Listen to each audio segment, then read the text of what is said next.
165 చదరపు గజాలు కేవలం 15 లక్షల నుండే. స్వర్గసీమ మీ నివాసాలకు చిరునామా.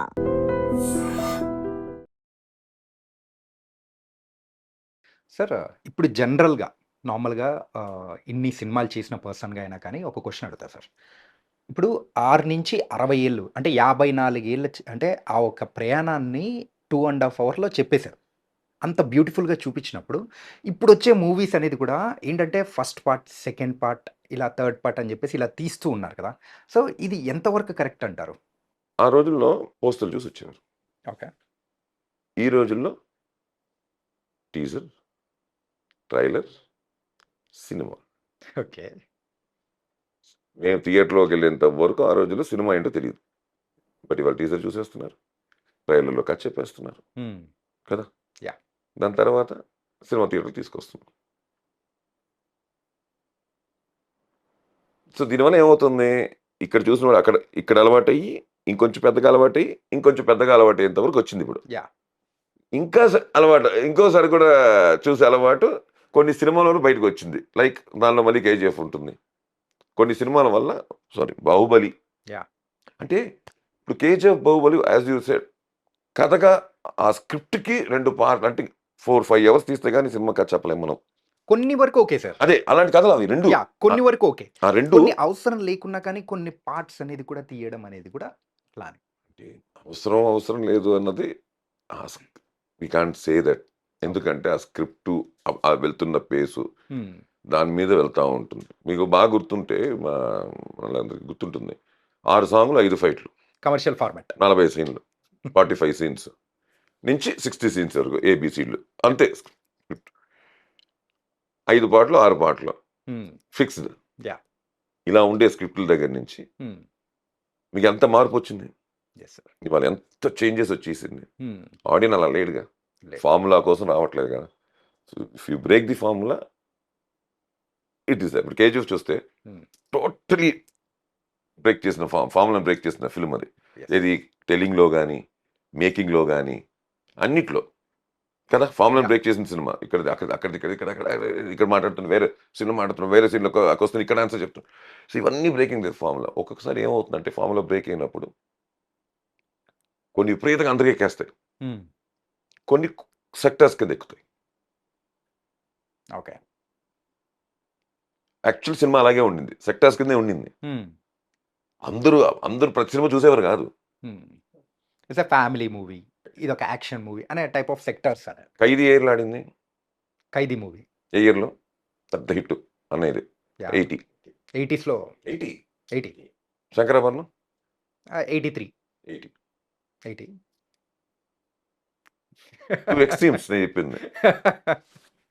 ఒక young upcoming hero with angry yes. అని వస్తున్న ఒక సినిమాను సూపర్ హిట్టే. యాహ్! ఇంకా చాలా ఉంటాయి. I'm just comparing. హ్మ్. ఒక రిటైర్డ్ పర్సన్ డెబ్యూ చేస్తూ సినిమాని ఒక 15 పాటలు పెట్టుకొని 'కే. విశ్వనాథ్' గారు తీస్తే ఏది ఒక 60 రిటైర్డ్ మ్యాన్‌ని యాహ్! అంకుల్ సోమయాజులు గారు చేశారు. జేవి సోమయాజులు గారు. చెప్తున్నాను. యాహ్! ఆయన ఐఏఎస్ చేసి ఆయన రిటైర్ అయిన తర్వాత అప్పుడు 58 ఎంతో ఉండింది రిటైర్మెంట్. ఇమ్మీడియేట్‌గా చేసిన సినిమా ఫస్ట్ సినిమా ఆయన మళ్ళీ రేపు 'శంకరాభరణం.' ప్రపంచానే గెలిచింది. హ్మ్. ప్రపంచానే గెలిచింది ఆ cinema. So, it's not like that. అందరూ దీనికి రావాలి ఆ సెక్టర్ వల్ల సంగీత విద్వానులైతే ఒక్కొక్కరు పైసలు వెళ్ళిపోయారు థియేటర్‌లోకి. ఇవాళ 'కేజీఎఫ్' 5, 10 సార్లు ఇలా అయిపోయారు ఫ్యాను. ఆ రోజున వెళ్ళిపోవడమే. వెళ్ళిపోయి చూడడం హ్యాపీ పాటలు పాడుకోవడం వచ్చేయడం. 'అన్నమయ్య', 'అన్నబాయి'తో పాటు రిలీజ్ అయిన సినిమాలు మీరు గుర్తు తెచ్చుకోండి. హ్మ్. సో, ఏంటంటే ఒక్కొక్క సెక్టర్ అలాగే ఆర్ట్ ఫిల్మ్స్. హ్మ్. కొన్ని ఆర్ట్ ఫిల్మ్స్ వచ్చేవి. యాహ్! మనకి బాగా థియేటర్‌లు కూడా వచ్చాయి ఆడేవి. హ్మ్. అలాంటి సినిమాలు. కొన్ని బేసిక్‌లీ ఆర్ట్ ఫిల్మ్ నేషనల్ అవార్డ్‌లకి వాటికి వచ్చేది. యాహ్! అవును సార్. థియేటర్‌లో కూడా ఆ మార్నింగ్ షోలకి ఓన్లీ మార్నింగ్ షో వేసేవారు అవి. మేము వెళ్ళి అవి కూడా చూసేవాళ్ళం. హ్మ్. ముందే ప్రిపేర్ అయ్యేవాళ్ళం. స్లోగా పాతిన కెమెరా ఉంటుంది. ఆడు యాక్ట్ చేసుకుంటా ఉంటాడు డాక్యుమెంటరీ లాగా. అని ఫిక్స్ అయ్యి చూసేవాళ్ళం. హ్మ్. అక్కడికెళ్ళి ఇది 'కేజీఎఫ్‌లా' లేదేంటి అంటే yeah! If you go to 5 star hotel you will wait for 20 minutes. Hmm. If you go to small hotel పెట్టరా అంటాం. ఇమ్మీడియేట్‌గా కావాలనుకుంటా. నేనెప్పుడు ఏ ఇంటర్వ్యూలో అయినా I compare cinema with food, cinema with restaurants, cinema with hotels. Okay. ఎందుకంటే 2 taste వెళ్తుంది. Hmm. Right. Too much of taste. Every day taste అడుగుతూనే ఉంటుంది ఫుడ్ హ్మ్. నాలిక. నాకు టేస్టీ ఫుడ్ పెట్టు. అలాగే మైండ్ రిఫ్రెష్మెంట్ సినిమా అన్నది కూడా రిఫ్రెష్ చేయమంటూ ఉంటుంది. 2.5 hours అండ్ హ్యాపీగా Yeah. అదే కోరుకుంటాడు ఆడియన్స్. ఎందుకంటే ఇట్స్ నాట్ ది సేమ్. ఇప్పుడు మనం వెళ్తాం థియేటర్కి, కూర్చుంటాం, మన అందరూ అలా కూర్చున్నారు అనుకోవద్దండి. పక్కన వాడు బస్సు లేట్ అని చెప్పి కూర్చుని ఉంటాడు, ముందు కూర్చున్నాడు పిల్లందా కూడా పెట్టుకుని వచ్చి కూర్చుని ఉంటాడు, ఇంకోవాడు ఆఫీస్తో డుమ్మా కొట్టి కూర్చుని ఉంటాడు, ఒకళ్ళేమో ఫ్యాన్స్గా వచ్చి కూర్చుని ఉంటారు. Mixed crowd there. వాళ్ళందరినీ ఏ మూడ్లో ఉన్నా తీసుకొని వాళ్ళని క్యాప్చర్ చేసి వాళ్ళని 2.5 hours వినోదంతో నింపగలిగితే that will be super duper hit. అంటే సార్ అలాగూ ఈ టూల్ ఎందుకు వస్తున్నాయి అక్కడ క్వశ్చన్ స్టార్ట్ అయింది, వెళ్ళిపోయాం. కొంతవరకు ఎలా చెప్పాలంటే స్వీట్ షాప్కి వెళ్ళగానే స్వీట్ ఏమంటారు దాన్ని శాంపుల్ ఇస్తాడు. శాంపుల్ చాలా బాగుంది, 1 కిలో కొనుక్కుంటాం కదా. ఒక స్క్రిప్ట్కి 1 శాంపుల్ పీస్లో అవుతుంది. Okay, 2 will become the major part. అందరూ సినిమా 2 వస్తే బాగా ఉంటుంది అనుకున్నాడు అనుకోండి చాలుగా. లేకపోతే మ్యాడ్ మ్యాక్స్ ఎన్ని సిరీస్ వచ్చాయి, ఫాస్ట్ అండ్ ఫ్యూరియస్ ఎన్ని సిరీస్లు వచ్చాయి. 10, 11. వాళ్ళు ఎప్పుడోనండి, ఇప్పుడు కాదు, crazy boys of the games అని చెప్పి 1950s 60s series of films తీశారు. ఏరోప్లేన్ 1, ఎయిర్ ఫోర్స్ 1 కాదు, ఏరోప్లేన్. ఎందుకంటే ఆ పెన్ కూడా దొరికేది థియేటర్లో, ఓకే, 1 రూపీ ఉండేది అప్పుడు 90 పైసలతో. ఆ పెన్ కొనుక్కుంటే ప్లేన్ లో ఉంటుంది, దానికి ముందు నిబ్బు ఉంటుంది, మేము రాసుకునే వాళ్ళం. I still remember in Chennai aeroplane. If you go through in Google aeroplane cinema వచ్చేది, అది కూడా సిరీస్ ఆఫ్ ఫిల్మ్స్ వచ్చింది. Crazy boys of the game series of films, mad మ్యాక్స్లు, లేటర్ స్టేజెస్ 90s మ్యాడ్ మ్యాక్స్లు, అలా చాలా వచ్చుంటాయి మీకు. రైట్, గాడ్ ఫాదర్లే వచ్చాయి 1, 2, 3 series. It's not like that. Once ఒకటి సక్సెస్ అవుతే ఆ పేరుతో 2, 3 తప్పలేదండి. ఓకే, ఇవాళ లింక్ చేసుకుంటూ వెళ్ళడం తప్పేమీ లేదు. ఎందుకంటే అది ఒక క్రేజే కదా. Yeah. ఆ పేరుకి మంచి ఇది ఉంది, జనంలోకి వెళ్ళిపోయింది, ఆ స్క్రిప్ట్ని యాక్సెప్ట్ చేశారు, దానికి ఒక చిన్న ఎక్స్టెన్షన్ పట్టుకుంటే రెండోది వచ్చేస్తుంది. సూపర్ హిట్స్ అని తీయచ్చు మళ్ళీ.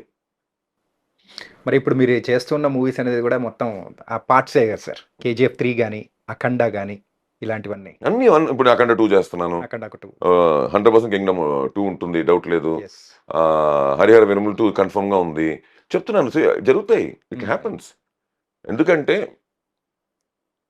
ఇప్పుడు రెండు అవసరం లేదు దీనికి, ఒకటిలోనే ఫినిష్ చేయొచ్చు కదా అనేవాళ్ళు ఉంటారు. విమర్శనం ఉన్నే ఉంటుంది, దానికి మనం ఏం చేయలేము. కాకపోతే ఇంకెంత కథ ఉందో వాళ్ళకి తెలియదు కదా. ఇప్పుడు ఎంత కథ ఉందో తెలిస్తే ఆ మాట అంటే ఓకే, కథ తెలిసిన వాడు. కథే తెలియకుండా హౌ కెన్ దే ప్రిడిక్ట్? ఒకవేళ చేస్తే 6 hours కూర్చుంటావా? కూర్చోవు కదా. డబుల్ ఇంటర్వ్యూలు ఒప్పుకోరు కదా. ఇప్పుడు ఇవాళంతా టెస్ట్ మ్యాచ్ ఎవరు చేస్తున్నారు?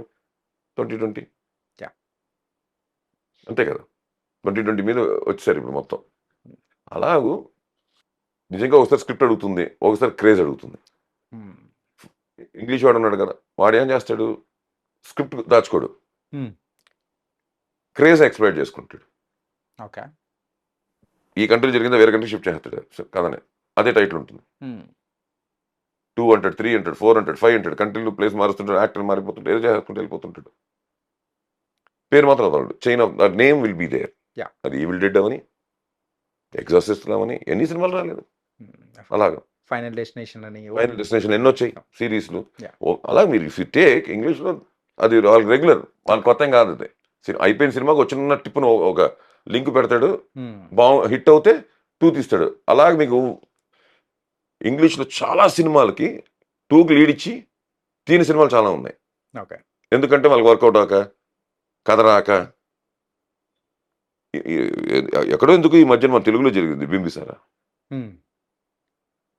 2 ఉంటుంది అనుకున్నారు అందరూ. దాంట్లో కూడా కొంచెం అలాగే ఉంటుంది, క్లైమాక్స్లో 2 ఉంటుంది, బట్ తీలే. ఎందుకంటే టు బీ ఫ్రాంక్ విత్, నాకు దర్శకుడు బాగా క్లోజ్, అందులో మీరు చేశారు కదా, విత్ పర్మిషన్ చెప్తున్నాను.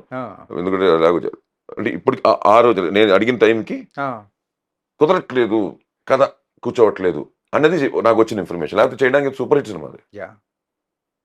సో అలా ఆగిన సినిమాలు కూడా ఉన్నాయి కదా. అలా అయితే ఏదో చేసేయడం కాదు కదా, డబ్బులు వచ్చేస్తాయని. రేపేదో టక్కన తట్టచ్చు, అప్పుడు బింబిసారా 2 రావచ్చు, అది వేరే విషయం.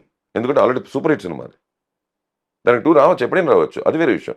కానీ ఆ రోజుకి నేను అడిగిన రోజుకి పెద్దగా కథ కూర్చోవట్లేదు అన్నారు. ఓకే, అంటే it's not properly coming out for the audience. ఎప్పుడైనా ఫర్ ది ఆడియనే కదా. Yeah. ఏమో డిసప్పాయింట్ అవుతారేమో ఎందుకులే అని చెప్పి పక్కన పెట్టారు. ఓకే.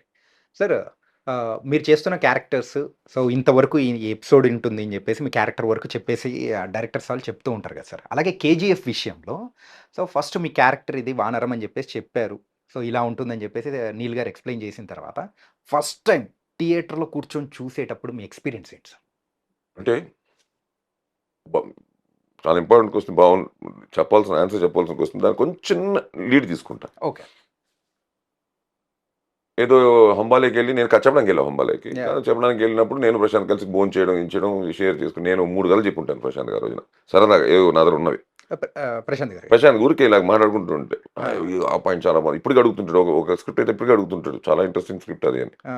అలా మాట్లాడమంటే ఈవినింగ్ వరకు ఉన్నాం, కలిసే ఉన్నాం. దాని తర్వాత ఐ వెంట్ బ్యాక్ హోమ్, అయిపోయింది. దాని తర్వాత one day phone call comes.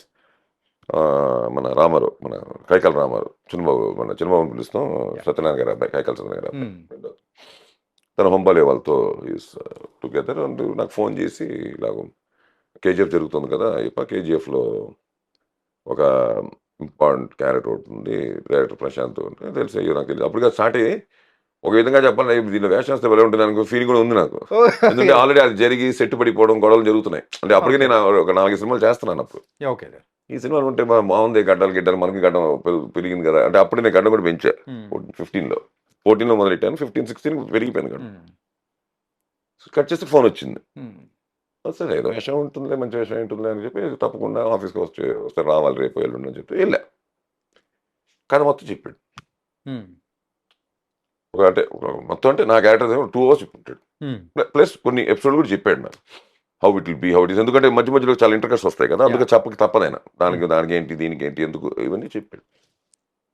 ఇంట్రెస్టింగ్గానే ఉండింది, బాగుంది అనుకున్నాము. అన్నీ వానరం అని చెప్పాడు, నీ పేరు చెప్పాడు. ఆ వానరం గురించి ఒక అరగంట చెప్పాడు నాకు. అసలు వానరం అనేవాడు కథ చెప్పకుండా క్యారెక్టరైజేషన్, అసలు ఆ క్యారెక్టర్ ఏంటి, అసలు ఏమనుకున్నాడో చెప్పాడు. చాలా బాగా చెప్పాడు. అయిపోయింది. అన్నీ చెప్పేసి లాస్ట్లో ఒక మాట అన్నాడు, సార్ మీకు ఇప్పుడు క్యారెక్టర్ ఎక్కించుకోండి, మీరు స్పాట్కి వస్తారు కదా నా లొకేషన్కి. The moment you enter the spot you will feel what I'm saying. నేను మీకు చెప్తున్న క్యారెక్టరైజేషను మీకు ఇప్పుడు ఎక్కకపోవచ్చు, ఇక్కడ మీరు నా లొకేషన్కి వచ్చినప్పుడు ఎక్కుతుంది మీకు అన్నాడు. Okay. That was like a challenging. మనం చిన్న చిన్న మాటలు టక్కన పట్టించుకుంటాం కదా. ఏంటిది నాలో కూడా దర్శకుడు ఉన్నాడు, నాలో నేను ఎప్పుడు అనలేదు ఆ మాట. ఇతను మాట అన్నాడంటే దీంట్లో ఏదో డెప్త్ ఉంది అనుకుని ఎక్కడో లాక్ అయింది అది. ఓకే. దాని తర్వాత మేనేజర్లు ఈనేజర్లు డేట్లు ఇచ్చారు. కేజీఎఫ్లో షూటింగ్ అన్నారు. ఇలాగే ఈవినింగ్ బయలుదేరాను, మధ్యాహ్నం బయలుదేరాను. డైరెక్ట్ లొకేషన్ వెళ్ళమన్నారు. రూమ్లో లగేజ్ పెట్టుకొని లొకేషన్ వచ్చేటి కేజీఎఫ్లో స్టే అన్నారు.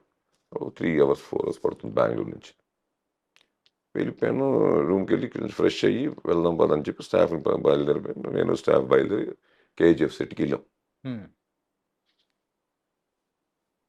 ఎలా ఎంటర్ అవుతుంది. అంతకుముందు కేజీఎఫ్ సెట్లో నేను షూటింగ్ కూడా చేస్తున్నాను యాజ్ ఎ డైరెక్టర్. సో నాకు కేజీఎఫ్ సెట్ కొత్త ఏం కాదు. ఆల్రెడీ షూటింగ్ చేస్తున్నాను అక్కడ, క్లైమాక్స్ ఫైట్లన్నీ చేస్తున్నా.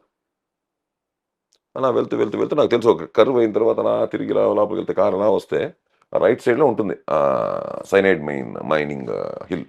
మొత్తం సైనైడ్లో ఉండే ఒక పర్టికులర్ ఇది మట్టిలో కలిసి ఉంటుంది, ఎలిమెంట్ ఏదైనా ఉంటుంది. దాన్ని ఎక్కువ మనం ఇన్హిల్ చేస్తే అక్కడ విల్ గెట్ బ్లడ్. 90% బ్లడ్సే అందరికి లొకేషన్లో. అలాగ లోపలికి వెళ్తున్నాము, రివీల్ అవుతుంది. మీకు అర్థమవుతుందా, చెట్లు గిట్లు ఊరు ఉంటుంది, ఆ ఊరు మధ్య నుంచి అలా వెళ్తే మన కారులో కూర్చుంటే మనకి రివీల్ అవుతుంది ఆ కొండ. అంతవరకు కొంచెం కనిపించదు, ఇట్స్ లైక్ ఏ పాత్. నాకు అర్థం కదా. దిగాను, రెడీ అవ్వమన్నారు. బయట చూస్తున్నా కుర్చీ వేసుకొని, ఏంటి ఇది మొత్తం కొండ మీద ఉన్నారు, ఒక 500-1000 మంది జనం, షూటింగ్ జరుగుతుంది. ఓకే. అసలు నాకు అర్థం కావట్లే, ఏంద్రా బాబు అనుకున్నాను. వెళ్ళి రెడీ అయ్యాను. రెడీ బయటకు వచ్చి పైకి వెళ్దాం సార్, కారులో కానీ నడుచుకెళ్ళాలి అన్నారు. అందరి మధ్యలో నడుచుకెళ్తున్నాను సార్. నాకు బాగా గుర్తుంది. గుడారాల మధ్యలోంచి నడుచుకుంటే మొత్తం జనం, జూనియర్స్ అందరూ డ్రెస్ వేసుకుని లేచి నుంచి నేను వస్తున్నానని. వాళ్ళందరూ నేను ఎవరో తెలుసు, దర్శకుని తెలుసు కాబట్టి వాళ్ళు దండం పెడుతుంటే I was going into the trance. I felt I'm వానరం there. What he told day one, it's happening there. నాకు అలా స్పాట్కి వెళ్ళేసరికి ఏదో షార్ట్ చేస్తున్నాడు, నంబర్ ఆఫ్ టేక్స్ అయ్యేది, అలా నుంచొని ఉన్నాను. నా చేతిలో గన్ కూడా ఉంటుంది, బాగా గుర్తున్నాడు. ఎవరో చెప్పారు, పక్కన తిరిగి చూసి అలా వచ్చి ఆయన అలవాటు. ఆ రోజు స్టార్ట్ చేసింది ఎండ్ డే వరకు 2 వరకు ఫుల్గా ముట్టి చూస్తాడు నేను. అందులో లోపల కొంచెం ప్యాడింగ్ వేస్తుంటాను. ఆ సినిమాకి నేను కొంచెం బక్క కదా, ఓకే. ఆ క్యారెక్టర్ కొంచెం హెవీగా ఉంటుంది కదా అని ఉంటుంది. కొంచెం ప్యాడింగ్ వేసి అది వేసుకున్నాడా లేదా ఈ చెమటకి వేసుకోవడానికి చెప్పి ఆయన డౌట్. రోజు చెక్ చేస్తాడు వచ్చి, ఇలాగా నానా పటేకర్ పరిందాలు చెక్ చేసినట్టు, జాకీ షరాఫ్ గన్ తీసినట్టు అలా చెక్ చేసేసి ఇలా అని, సూపర్ సార్ ఆ గన్ను తీసేసి పెట్టాడు, ఈ క్యారెక్టర్ గన్ వస్తాను, సారీ నాదే తప్పు అన్నాడు. అలాగూ స్టార్ట్ అయింది వానరం అనే క్యారెక్టర్. సో అందుకే మీరు ఆ సినిమా చూస్తే అందరూ చిన్న జూనియర్ వెనకాల కూడా ఎక్స్ప్రెషన్ కూడా పర్ఫెక్ట్గా ఉంటుంది. అంత కేర్ తీసుకొని, బికాస్ ఆ మూడ్లోకి వెళ్ళాం, because of atmosphere, setup, colours, ఇదికి మనకు తెలియకుండా ఆ క్యారెక్టర్స్ వెళ్ళిపోయాం. లోపలికి వెళ్ళిపోతే ఏదో నేను వానర్లాగే ఉండిపోయాను అక్కడ. ఓకే. అలా జరిగింది. ఇది చెప్పకపోతే ఇప్పుడు నేను చెప్పేది వేస్ట్, అందుకు చెప్తున్నాను. Okay. మీరు అడిగికి వస్తే ఇది బేస్ అంటే స్పాట్లోనే I felt so. Came to cinema 4 o'clock షోకి వెళ్ళా నేను. మార్నింగ్ 4 o'clock స్పెషల్ షోకి వెళ్ళా. అంటే డేట్ మారిన తర్వాత వేయాలి అక్కడ, స్పెషల్ షో అయినా కూడా పర్మిషన్ ఇస్తే డేట్, అది రిలీజ్ డేట్ రోజే వేయాలి. రిలీజ్ డేట్ ముందు రోజు వేయాలి. అప్పుడు రిలీజ్ డేట్ మారిపోయిందిగా, అప్పుడు రికార్డ్స్ రాంగ్ అవుతుంది. కానీ కర్ణాటకలో ఒకటి ఉంది, స్పెషల్ షో అయినా ఆ రోజే వేయాలి. After 12 yes as you said. అందుకు 4 o'clock పడింది షో, మార్నింగ్ 4 గంటలకి. అదే హిస్టరీ పడ్డం. ఎందుకంటే అంత టైంలో ఎవరు రారు జనరల్గా, అంత సినిమా ఉంది కానీ క్రేజ్, అంత 4 గంటలకి 3 గంటలకు వచ్చేసే ఆ సినిమాకి ఏంటో మరి. వెళ్ళి థియేటర్లో కూర్చుంటే, నేను అంతకుముందు ఇంటర్వ్యూస్ కూడా చెప్పా, చాలా ఇంటర్వ్యూస్ చెప్పా, రోలర్ కోస్టర్లో కూర్చున్నట్టు ఉంటుంది కేజీఎఫ్. అది ఒక సినిమా ధైర్యంగా చెప్పిన వర్డ్ అది. మీరు అనుకుంటారు వన్స్ కూర్చున్న తర్వాత ఇంకా మీ కంట్రోల్, వాడి కంట్రోల్ ఉండదు, ఆన్ చేసిన తర్వాత మీ కంట్రోల్ ఉండదు, ఇంకా మీరు ట్రావెల్ చేయాల్సిందే ఆ 3 hours అని చెప్పాను. But you will feel that roller coaster feel. తీసుకెళ్ళి డ్రాప్ చేస్తున్నాడు, మళ్ళీ ఇలా తిప్పుతాడు స్టేట్కి వెళ్తాడు ఆప్షన్, ఇదే ఫీలింగ్ ఉంటుంది మీ కేజీఎఫ్ అని చెప్పి నేను ఇంటర్వ్యూలో చెప్పున్నాను, ఉన్నాయి రికార్డ్స్లో ఉన్నాయి. Before release 1 same feel. అందరితో పాటు నేను ట్రావెల్ అయ్యాను అంతే. నేను యాక్ట్ చేసిన విషయం మర్చిపోయాను, నేను ఆనను క్యారెక్టర్ కానీ చూసాను, నేను చేసినట్టు చూడలే. That was my first experience. నేను ఏ సినిమా అయినా ఎలా చేశాను, నేను బాగా చేశాను, ఇక్కడ బాగా చేసి ఉండొచ్చు కదా, ఇక్కడ ఇంకా బెటర్గా చేసి ఉండొచ్చు కదా, ఇక్కడ బాగానే చేసామే అనే ఫీలింగ్ ఎప్పుడు చూస్తాం. ఎందుకంటే రంతులు చూడం కదా, అప్పుడు ఆర్ఆర్ గీరారు అన్ని పడితే ఇప్పుడు థియేటర్లో కూడా చూస్తున్నాం. మీరు చెప్పినట్టు షోలు ముందు పడట్లే, ఈ ప్రివ్యూలు గివ్యూలు లేవు ఇప్పుడు. సో స్పాట్కి వెళ్ళిన థియేటర్లోకి వెళ్ళిన తర్వాత మేము చూడాలి. సో జనంతో పాటు చూస్తున్నప్పుడు, to be frank with you, నేను ఎక్కడ సినిమాలో పని చేయలేదు. ఒక సినిమా మనం ఒక ఆడియన్గా చూస్తున్నట్టు చూశాను నేను సినిమా. ఆ రోలర్ కోస్టర్ ఎక్కాను కూడా. నేను చెప్తూ వచ్చాను, ఫైనల్గా నేనే I felt the same roller coaster feel inside the show. అప్పుడే this will be a topic అనుకున్నాం. అలాగే వచ్చింది. That was the feel as a audience. నేను చూస్తున్నప్పుడు I saw it like an audience only. జనరల్గా జరగదండి, పని చేసిన వాళ్ళకి పని చేసినట్టే చూస్తారు. ఆడియన్లా చూడడం అనేది నా కేజీఎఫ్లో కుదిరిన సినిమా. మిగతావన్నీ మా చేసామా, కంపేర్ చేసుకుని వారికి బ్యాలెన్స్ అయ్యామా, మనకంటే బెటర్, అందరూ పెద్ద యాక్టర్లే కదా, వాళ్ళ ముందు మనం నిలబడి మన క్లోజ్లు బాగానే ఉన్నాయా, ఛాన్స్ దొరికిందా అలా వేయడానికి, ఇవన్నీ ఇలా చూస్తాం. ఎందుకంటే ఇవాళ చేసింది రేపటికి పాతేగా, అంతే కదా సార్. అలాంటిది ఇవాళ చేసింది 6 నెలల తర్వాత 1 year రిలీజ్ అవుతాయి సినిమాలు. అంటే అప్పటికి ఏం కావాలో 1 year తర్వాత అడ్వాన్స్గా వాళ్ళకి ఏం కావాలో ఇక్కడ ఆలోచించుకొని చేయవలసిన పరిస్థితి. ఇంతకుముందు 3 నెలలు 4 నెలలు అయిపోయాయి సినిమాలు. ఇప్పుడు అలా కాదు కదా, 1.5 year అవుతున్నాయి ప్రాక్టికల్గా వచ్చరికి, బికాస్ ఆఫ్ సీజీ ఇంకా లేట్ కూడా అవుతున్నాయి. సో ఏమవుతుందంటే రిలీజ్ డే ఎప్పుడవుతుందో అప్పుడు చూసే ఆడియన్ మెంటాలిటీని మనసులో పెట్టుకుని ఇవాళ స్క్రిప్ట్ కానీ, ఇవాళ పర్ఫార్మెన్స్లు కానీ, ఇవాళ చెప్పడం కానీ అన్నీ ఉండాలి. ప్లస్ ఇవాళ కాంపిటేటివ్ వరల్డ్, ఎన్ని సినిమాలు జరుగుతున్నాయో తెలియదు, సిమిలర్ క్యారెక్టర్స్ ఎంతమంది చేస్తున్నారో తెలియదు. మనకంటే ఒక వారం ముందు వచ్చి మన చేసిన లాంటి క్యారెక్టర్ ఇంకోళ్ళు చేసి సూపర్ హిట్ ఇచ్చేసి ఉంటారు, దాంతో కంపేర్ చేస్తారు సంబంధం లేకుండా. మనకు సంబంధం లేదు, అలా కూడా జరుగుతున్నాయి. ఆ కంపారిజన్ కూడా చూస్తున్నాను నేను ఈ మధ్య రివ్యూస్లో కానీ. ఆ సినిమాలు ఈ సినిమాలు అట్లాంటి క్యారెక్టర్ ఇలాంటి క్యారెక్టర్ ఇంకా బాగా చేసి ఉండొచ్చు, ఆయన వాయిస్ చూస్తే ఇరిటేషన్ ఉంటాయి. సో నేను వ్యూస్ తప్పనట్లా, కానీ క్యారెక్టర్ బట్టి ఒక రాక్షసుడు చేస్తున్నాను అనేసరికి నేను ఏమ్మా బాగున్నావా అని అనుకో, బాగున్నావా అంటేనే కదా రాక్షసుడు. అరే వాయిస్ ఇరిటేటింగ్ ఉంది అంటే రాక్షసుడు చేసిన క్యారెక్టర్ రాక్షసులాగా ఉండాలి. బయట్రా అక్షం తీసుకుంటావా మ్మ్. ఆ క్యారెక్టర్ అలాంటిది కాదు. మా స్వామి ఇట్రా తీసుకోమంటాం. మ్మ్. క్యారెక్టర్ బట్టి పర్ఫార్మెన్స్, క్యారెక్టర్ బట్టి మాడ్యులేషన్, క్యారెక్టర్ బట్టి ఇప్పుడు నేను ఉన్నాను నేనే బంద్ర ಇಲ್ಲಿ ಒಬ್ಬ ಮಾತ್ರ సాయితానే అని కేజీఎఫ్లో చేశాను. అది నా వాయిస్ కాదుగా, Yeah. నా వాయిస్ ఇది కదా. అది ఎక్కింది బాగుంది, ఇది ఎక్కడ ఇంకోటి ఎక్కలేదు voice. It is not the way. Character బట్టి చేస్తూ ఉంటాం. శకుని ఏంటంటే శకుని ఆయన ఒరిజినల్ శకుని ఎలా ఉండేవాడు ఎవరు చూడాల, కానీ శకుని అనేసరికి ఆ పార్టికల్కి పితుహో అని ఆ పర్ఫార్మెన్స్ చేస్తేనే శకుని రైట్. కదా. Yeah. రాయలసీమలో నేను నిజంగా చెప్తున్నాను, రాయలసీమలో పబ్లిక్లో తొడగొట్టిన ఎవరిని చూడలే. వాళ్ళు ఊర్లో ఏం కొట్టుకుంటారేమో తప్ప, కానీ సినిమాలో బాలయ్య బాబు పాట చిరంజీవి పాట అంటే ఇంద్ర అని చూసాం. ఎన్టీఆర్ పాటను కొడుతుంటే అది చెత్తని చూసాం. అది that's the way it goes. ఆడియన్ని మనం ఏదైనా సినిమా అనేది ఎనౌన్స్ చేయడమే కదా. మ్మ్. ఒరిజినల్గా జరిగినట్టు ఒరిజినల్గా తీస్తే ఎవరు ఏ పుస్తకాలు కూడా చూడరు. ఆ ఎనౌన్స్మెంట్ ఉంటే, ఆ సినిమాటిక్ ఉండి, ఆ పర్ఫార్మెన్స్లు అవన్నీ it will add for the film audience to repeat Yeah. To see the film.